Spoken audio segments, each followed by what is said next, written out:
우주에 존재하는 수많은 별 중 가장 단단한 별은 무엇일까요? 바로 중성자별입니다. 놀랍게도 우주에서는 때때로 두 중성자별이 거의 빛에 가까운 속도로 충돌하기도 한다는 것입니다. 우주에서 가장 단단한 두 물체가 우주에서 가장 빠른 속도로 충돌하는 것이죠. 지난 2017년 8월 천문학자들은 중성자별의 충돌을 실제로 목격하기도 했습니다. 과연 이때 우주에서는 어떤 일이 발생했을까요? 우주의 강력한 폭발 중 하나인 중성자별의 충돌 현장으로 여러분을 초대합니다. 중성자별은 우주에서 가장 단단한 천체입니다. 중성자별은 태양 질량의 약 1.5에서 2배 정도의 무게를 가지고 있지만 지름은 약 20km 정도로 매우 작기 때문이죠. 놀랍게도 우주에서 가장 단단한 중성자별은 때때로 서로를 향해 거의 빛의 속도로 충돌하기도 합니다. 별이 서로 부딪히는 일은 우주에서 극히 드문 일입니다. 왜냐하면 별과 별 사이의 거리가 별의 크기에 비해 매우 멀기 때문입니다. 중성자별보다 훨씬 큰 별들 역시 서로 부딪히기 어려운데 우주에서 가장 작은 별 중 하나인 중성자별은 어떻게 서로 충돌할 수 있을까요? 그 비밀은 중성자별이 만들어지는 과정에 있습니다. 중성자별은 과거에 무거운 별이었습니다. 무거운 별이 초신성 폭발을 통해 생을 마감하고 남겨진 것이 중성자별이죠. 흥미로운 점은 무거운 별이 대부분 쌍둥이로 태어난다는 것입니다. 이때 두 별이 모두 초신성 폭발을 일으킬 정도로 충분히 무거우면 두 별 모두 초신성 폭발을 통해 생을 마감하고 중성자별이 되어 서로를 공전하게 됩니다. 서로를 공전하는 두 중성자별은 수억 년의 오랜 시간을 걸쳐 에너지를 잃으며 점차 가까워지게 됩니다. 결국 두 중성자별은 빛에 가까운 속도로 빠르게 서로를 회전하다가 0.1초도 안 되는 짧은 시간에 충돌하여 블랙홀로 진화합니다. 우주에서 가장 단단한 두 별이 빛에 가까운 속도로 충돌하는 것은 상상을 초월하는 에너지를 만들어냅니다.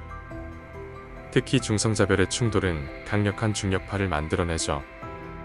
상대성 이론에 따르면 질량을 가지는 물체는 주변의 시공간을 왜곡시킵니다. 블랙홀과 중성자별처럼 밀도가 아주 큰 천체는 시공간을 더욱더 강하게 왜곡시키게 되죠. 영상의 오른쪽 그림은 두 중성자별에 의해 왜곡되는 시공간의 패턴을 보여줍니다. 두 중성자별이 충돌하면서 강력한 중력파의 물결이 퍼져나가게 되죠.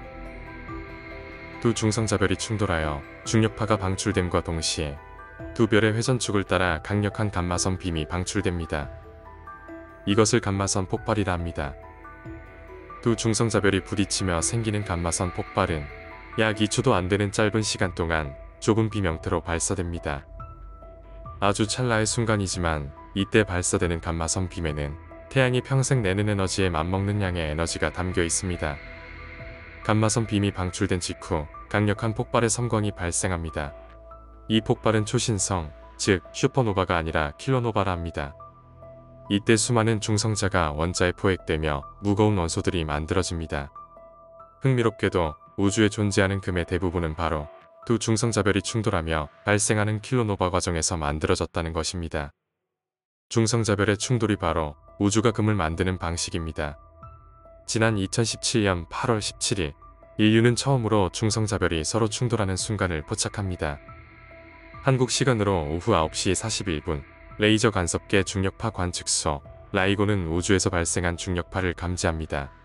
중력파가 발생하고 약 1.7초 후 나사의 페레미 감마선 우주망원경 역시 약 2초 동안 짧은 감마선 폭발을 감지했죠.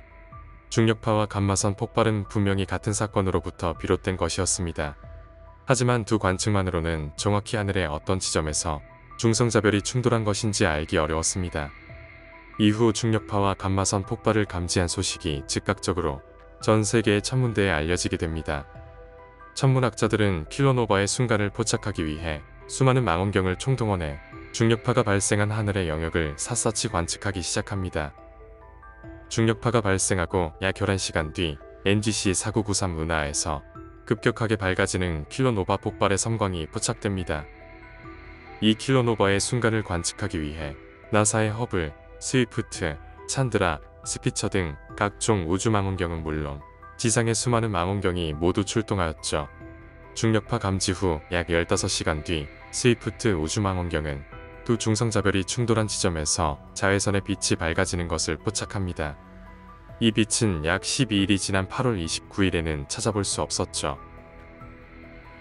허블 망원경 역시 6일 동안 폭발의 빛이 점점 희미해지는 것을 바라보았습니다.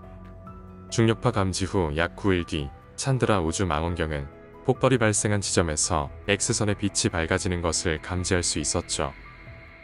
이 사건은 그동안 이론적으로만 예견되었던 중성자별의 충돌을 처음으로 중력파와 감마선 폭발, 그리고 다양한 파장의 빛으로 관측한 역사적인 사건이 되었습니다. 우주에서 가장 단단한 별이 빛에 가까운 속도로 충돌할 때 지구 질량보다 더 많은 양의 금이 만들어진다는 사실은 매우 놀랍습니다. 금이 만들어지기 위해서는 역시 강력한 사건이 필요하네요. 금값이 비싼 이유를 알 수도 있을 것 같습니다. 지금까지 중성자별의 충돌 이야기였습니다. 오늘의 영상이 마음에 드셨다면 구독과 좋아요를 눌러주세요. 더 흥미롭고 다채로운 우주 이야기로 찾아오겠습니다. 감사합니다.